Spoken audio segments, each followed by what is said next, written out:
लोणचं बनवण्यासाठी 2 ते 3 दिवस तरी लागतात. घाई गडबडीमध्ये काही हा पदार्थ तयार होतच नाही. लोणच्याचा रंग बदलतो, बुरशी लागते आणि केलेली ही सगळी मेहनत वाया जाते. म्हणून तर लोणचं बनवताना मूठभर हा सिक्रेट पदार्थ त्यामध्ये घालायचा.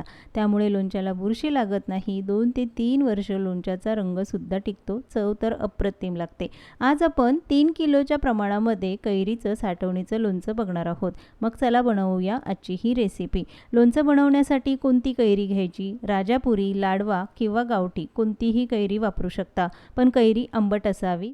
लोणच्यामध्ये महत्त्वाचा घटक म्हणजे कैऱ्या आणि ती घेतानाच आपण चूक करतो. कैऱ्या शक्यतो ताज्या आणि कडक बघून घ्यायच्या. जर मऊ वाटत असेल तर अशा कैऱ्यांचं लोणचं घालायचं नाही. ते जास्त दिवस टिकणारही नाही आणि त्याला बुरशीसुद्धा लागेल. म्हणून कैरी घेताना ही काळजी जरूर घ्या. इथे मी 3 किलो लाडवा कैऱ्या घेतलेल्या आहेत. लाडवा, राजापुरी, तोतापुरी, गावठी कोणत्याही कैरीचं तुम्ही लोणचं घालू शकता.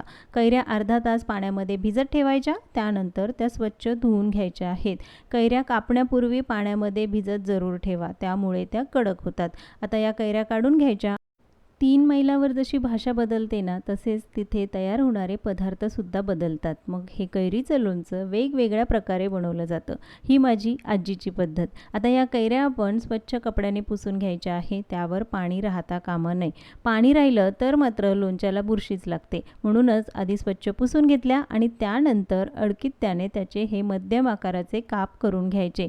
घरी अडकित्ता नसेल तर जिथून कैऱ्या घेतल्या तेच लोक तुम्हाला कैरीचे हे काप करून देतील. कैऱ्या कापून झाल्या की त्यातली कोय मात्र काढून टाकायची, व्यवस्थित स्वच्छ करून घ्यायचं आहे. पण जर तुम्ही बाहेरून कापून आणणार असाल तर कैऱ्या खूप खराब वाटत असतील तर धुवून सुकवून मग त्यामध्ये मीठ आणि हळद घाला. 2 चमचे मीठ आणि 1 चमचा हळद घालून कैरीला हे व्यवस्थित लावून घ्यायचं आहे. चांगलं हाताने चोळून कैरीला लावायचं आणि त्यानंतर यावर झाकण ठेवून 6 ते 7 तास तरी कैऱ्या अशाच ठेवायच्या आहेत. म्हणजे त्यामधलं पाणी वेगळं होतं.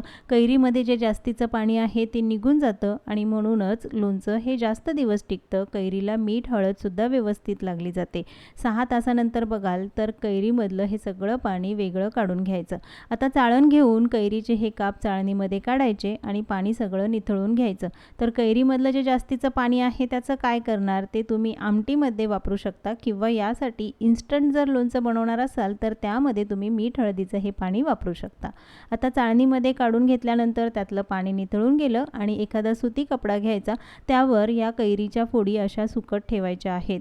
जर ऊन येत असेल तर उन्हामध्ये अगदी 2 तासामध्ये या फोडी व्यवस्थित सुकतात. पण जर तुमच्याकडे ऊन येत नसेल तर पंख्याच्या हवेखाली मात्र 4 ते 5 तास तरी चांगल्या सुकवून घ्यायच्या. व्यवस्थित पसरवून घ्यायच्या आहेत आणि मी पंख्याच्या हवेखाली 4 ते 5 तास या कैऱ्या सुकवून घेतल्या.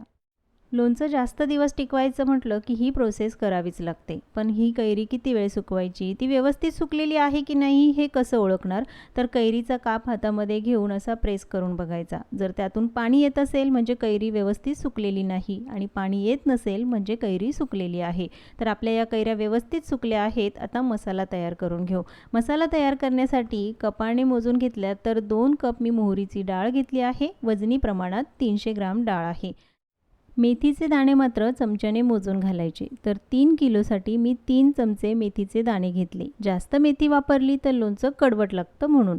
आता मेथी दाणे घेतल्यानंतर लगेचच अर्धा कप यामध्ये बडीसोप घालायची. वजनी प्रमाणात बघाल तर 100 ग्राम बडीसोप आहे. त्यानंतर मीठ मात्र जपूनच घालायचं, कारण जास्त मीठ झालं तर लोणचं खारट होतं. म्हणून इथे मी 3 किलोसाठी 1.25 कप मीठ घेतलं. जाड मीठसुद्धा वापरू शकता. वजनी प्रमाणात 250 ग्राम म्हणजेच पाव किलो मीठ घेतलं. आणि लोणचं म्हणजे या पदार्थाशिवाय पूर्ण होणारच नाही, ते म्हणजे हिंग. तर इथे मी 4 चमचे हिंग घेतला. वजनी प्रमाणात आहे 25 ग्राम हिंग. आता ही सगळी तयारी झाली. लगेचच हे पदार्थ भाजून घ्यायचे. पॅन चांगला गरम झाला की त्यामध्ये सुरुवातीला मीठ भाजून घ्यायचं आहे. मग ते बारीक मीठ वापरा किंवा जाड मीठ, ते भाजूनच घ्यायचं. मीठ भाजल्यामुळे त्यातला ओलसरपणा कमी होतो. मीठ भाजण्यासाठी 2 ते 3 मिनिटं लागतात. कमी आचेवर हे मीठ चांगलं भाजून घेतलं की बघाल त्यातला ओलसरपणा कमी झाला आहे आणि मीठ अगदी कोरडं झालं. त्यानंतर हे काढून घ्यायचं. पण काढून घेताना प्लॅस्टिकच्या किंवा स्टीलच्या भांड्यामध्ये काढायचं नाही, तर सुती कपडा घ्यायचा आणि त्यावर हे मीठ काढून घ्या, नाहीतर घामामुळे पुन्हा ओलसर होईल. मीठ काढून घेतलं. लगेचच त्याच पॅनमध्ये आपल्याला मोहरीची डाळसुद्धा भाजून घ्यायची आहे. मोहरीची डाळ वापरायची नसेल तर तुम्ही अखंड मोहरीसुद्धा वापरू शकता, पण त्यामुळे त्यामुळे लोणचं थोडंसं कडवटसर लागतं, म्हणून मी मोहरीची डाळ वापरली. आता ही डाळ आपल्याला कमीत कमी 7 ते 8 मिनटं चांगली भाजून घ्यायची. मोहरीची डाळ भाजताना घाई गडबड करू नका, नाहीतर ती खालून लागली जाईल. त्याचा रंग तर बदलेल पण चवसुद्धा. भाजलेले सगळे पदार्थ थंड करून घेताना एखादा सुती कपडा किंवा कागदावर काढून ठेवा, म्हणजे त्याला खालून घाम येणार नाही आणि ते ओलसर होणार नाहीत.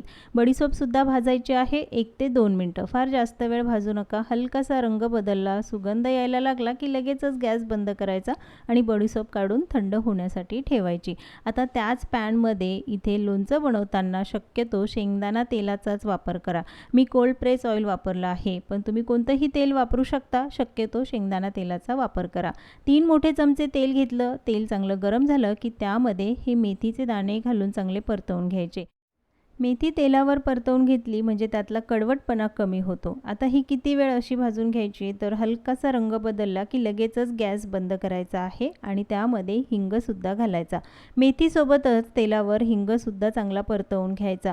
गॅस बंद केल्यानंतरच त्यामध्ये हिंग घाला, कारण पॅन गरम असतो आणि जर तुम्ही गॅस चालू ठेवला तर मात्र हिंग खालून लागेल आणि त्याची चव बदलेल.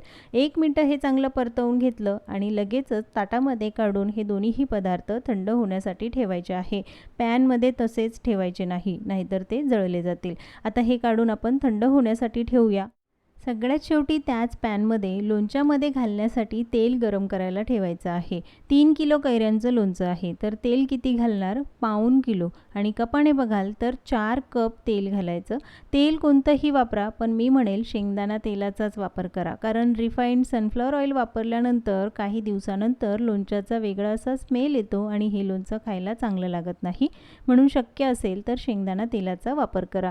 तेल चांगलं कडकडीत गरम करून घ्यायचं. मंद आचेवर तेल गरम करा, फार मोठ्या आचेवर ठेवून गरम करू नका. लोणच्यासाठीचं तेल चांगलं गरम झालं की गॅस बंद करायचा. गरम केलेलं तेल 5 मिनिटं थंड होऊ द्या आणि त्यानंतर यामध्ये 2 चमचे ओवा घालायचा. तेल एकदम थंड किंवा खूप जास्त गरम नको, हलकंसं कोमट झालं की मग यामध्ये हे पदार्थ घालायचे. ओवा घातल्यानंतर 20 ते 25 लवंग आणि 20-25 काळी मिरी घालायची. व्यवस्थित मिक्स करून घ्यायचं आणि तेल आपण थंड होण्यासाठी ठेवूया. एकदम कडकडीत तेलामध्ये जर ओवा आणि हे सगळे पदार्थ घातले असते तर ते लगेचच जळाले असते, म्हणून तेल हलकंसं थंड होऊ द्यायचं आणि मग त्यामध्ये हे पदार्थ घालायचे. तोपर्यंत आपण मसाल्याची तयारी करून घेऊया. मेथी ही पूर्ण थंड झाली आहे. लगेचच मिक्सरच्या भांड्यामध्ये हे मिश्रण घालून घ्यायचं आणि मिक्सरवरनं एकदम बारीक ही पावडर करायची आहे. यामध्ये तेल घातलं म्हणून ते थोडंसं ओलसर होतं, पण शक्य होईल तितकं बारीकच दळून घ्यायचं. थंड झाल्यानंतरच ते मिक्सरवरनं दळून घ्या, तरच ते व्यवस्थित बारीक होतील. आता लगेचच त्याच मिक्सरच्या भांड्यामध्ये बडीशोप घालून घ्यायची आणि मोहरीची डाळसुद्धा मिक्सरवरनं फिरवायची, पण सगळी डाळ वापरायची नाही, तर यातली अर्धीच डाळ वापरली आहे. यामुळे लोणच्याला खार जास्त तयार होतो. राहिलेली डाळ आपण नंतर वापरणार आहोत. आता हे मिक्सरवरनं फिरवून घ्यायचं, पण फार बारीक पावडर करायची नाही, हलकंसं जाडसरच ठेवायचं. पण हे सगळं साहित्य एका मोठ्या भांड्यामध्ये काढून घ्या. यामध्ये मोहरीची डाळ घालून घेतली, मीठसुद्धा घालायचं आहे, त्यानंतर लाल तिखट घालायचं. इथे हे घरी तयार केलेलं मिरचीची पावडर आहे, तुम्ही विकतचीसुद्धा वापरू शकता. 4 चमचे आपण लाल तिखट घातलं आहे, 2 चमचे हळद घालायची, 2 चमचे धने जिरे पावडर घातली आणि आता हे चांगलं मिक्स करून घ्यायचं. हा आपला लोणच्यासाठीचा मसाला तयार झाला. बरेच जण यामध्ये कलोंजी घालतात, धने जिरे भरडून घालतात. जसं तुम्हाला आवडत असेल तसं तुम्ही या मसाल्यामध्ये घालू शकता. व्यवस्थित मिक्स करून घ्यायचं. हाताने एकसारखं हे चांगलं मिक्स करायचं. असा हा लोणच्यासाठीचा मसाला जर एकदा बनवून ठेवला तर हव्या त्या लोणच्यामध्ये तुम्ही हा मसाला घालू शकता. मिरचीचं, कैरीचं किंवा कैरी मिरचीचं मिक्स लोणचं असेल, करवंदाचं लोणचं, कोणत्याही लोणच्यामध्ये तुम्ही हा मसाला वापरू शकता. आता हा सगळा मसाला आपण कैरीच्या लोणच्यासाठी वापरणार आहोत. यामध्ये लगेचच सुकवलेल्या या सगळ्या कैऱ्या घालून घ्यायच्या आणि व्यवस्थित मसाला कैरीला लावून घ्यायचा आहे. कैरीचा एकही तुकडा असा राहता कामा नये की त्याला मसाला लागला नाही. लोणच्यासाठीच्या कैऱ्या हळद मीठ लावल्यानंतर सुकवायच्याच आहेत, त्यामुळे त्यातलं पाण्याचं प्रमाण कमी होतं आणि म्हणूनच लोणचं जास्त दिवस टिकतं, त्याला बुरशी लागत नाही. हा मसाला कैरीला व्यवस्थित लावून घेतला. आता लगेचच यामध्ये तेल घालायचं. पण हे तेल कितपत गरम असावं? जेव्हा तुम्ही तेलामध्ये बोट घालाल, बोटाला चटका सहन होतो इतपत हे तेल गरम आहे. म्हणजे कोमट झालेलं हे तेल आहे. त्यानंतर लगेचच ते लोणच्यामध्ये घालायचं. फार कडकडीत गरम तेल लोणच्यामध्ये घालायचं नाही, त्यामुळे लोणच्यामध्ये वाफ धरली जाते आणि पाण्यामुळे लोणच्याला बुरशी लागते. आता हे सगळं तेल यामध्ये घालून घेतलं, व्यवस्थित मिक्स करून घ्यायचं आहे. तुम्हाला वाटत असेल की लोणच्यामध्ये तेल कमी झालं, पण लोणचं मुरल्यानंतर तेलाचं प्रमाण कळतं, म्हणून आधीच त्यामध्ये जास्तीचं तेल घालायचं नाही. आता तेल घातलं, चांगलं मिक्स करून घ्यायचं. तेल घातल्यानंतर लोणच्याचा रंगच बदलतो आणि बघाल तर लगेचच खावंसं वाटेल इतकं चटपटीत चटकदार असं हे कैरीचं साठवणीचं लोणचं तयार झालं. पण हे लोणचं 2 वर्ष टिकावं, त्याचा रंग बदलू नये, काळसर होऊ नये आणि त्याला बुरशी लागू नये म्हणून सगळ्यात शेवटी हा पदार्थ मात्र जरूर घाला. हा सिक्रेट पदार्थ आहे साखर. तर इथे मी 2 मूठ साखर यामध्ये घातली आहे. साखरेमुळे रंग बदलत नाही, बुरशीही लागत नाही आणि साखर प्रिझर्वेटिव्हचं काम करतं. त्यामुळे यामध्ये साखर घातली. साखर घातल्यामुळे लोणच्याची चव बॅलन्स होते, तिखट, आंबट आणि हलकंसं गोडसर. आता हे मिक्स केल्यानंतर तुम्ही म्हणाल लोणचं कोरडं आहे, यामध्ये अजून तेल घालावं लागेल. पण लगेचच तेल घालायचं नाही, यावर झाकण ठेवायचं. 7 ते 8 तास तरी ते असंच ठेवायचं आहे. म्हणजे सगळे मसाले कैरीमध्ये मुरतात आणि 7-8 तासानंतर मग बघाल तर तेलही व्यवस्थित आहे आणि मसालेसुद्धा. यामध्ये वेगळं असं तेल घालण्याची अजिबात गरज नाही. 1 दिवस लोणचं असंच मुरत ठेवायचं, म्हणजे तुम्हाला तेलाचा अंदाज येईल. वाटलं की लोणचं फार कोरडं आहे, यामध्ये तेल घालण्याची गरज आहे, तर पुन्हा 1 ते 2 कप तेल गरम करायचं. ते कोमट झाल्यानंतरच लोणच्यामध्ये घालायचं. पण या लोणच्यामध्ये मी जे काही तेल वापरलं ते अगदी योग्य प्रमाणात आहे. वेगळं असं तेल घालण्याची गरज नाही. आता लोणचं चांगलं खालीवर करून घ्या, व्यवस्थित मिक्स करायचं आणि लगेचच बरणीमध्ये भरून ठेवायचं. इथे मी काचेच्या बरण्या वापरल्या आहेत. लोणचं भरून ठेवताना काचेची आणि चिनी मातीचीच बरणी वापरायची. वेगळी प्लास्टिकची किंवा स्टेनलेस स्टीलचे भांडे अजिबात वापरायचे नाही. ही बरणी आधी स्वच्छ धुवून उन्हामध्ये सुकवून घेतली आणि त्यानंतर यामध्ये लोणचं भरून ठेवायचं. लोणचं भरून ठेवताना जे लोणचं आहे त्यावर तेल आलं पाहिजे, म्हणजे लोणच्याला बुरशी लागत नाही. बरणीला झाकण लावण्यापूर्वी त्यावर सुती कपडा घालायचा आणि मग झाकण लावायचं. त्यामुळे वाफ धरली जात नाही आणि लोणचं खराब होणार नाही. या बरण्या मात्र किचनमध्ये अजिबात ठेवायच्या नाहीत. हवेशीर ठिकाणी ठेवा, जिथे हवा खेळती आहे, म्हणजे लोणचं खराब होत नाही. साठवणीचं लोणचं आठवड्यातून किंवा 15 दिवसातून एकदा तरी ते खालीवर करून घ्यायचं, म्हणजे लोणचं जास्त दिवस टिकतं. अशा पद्धतीने बनवलेलं हे साठवणीचं कैरीचं लोणचं. रेसिपी कशी वाटली कमेंट्समध्ये जरूर सांगा.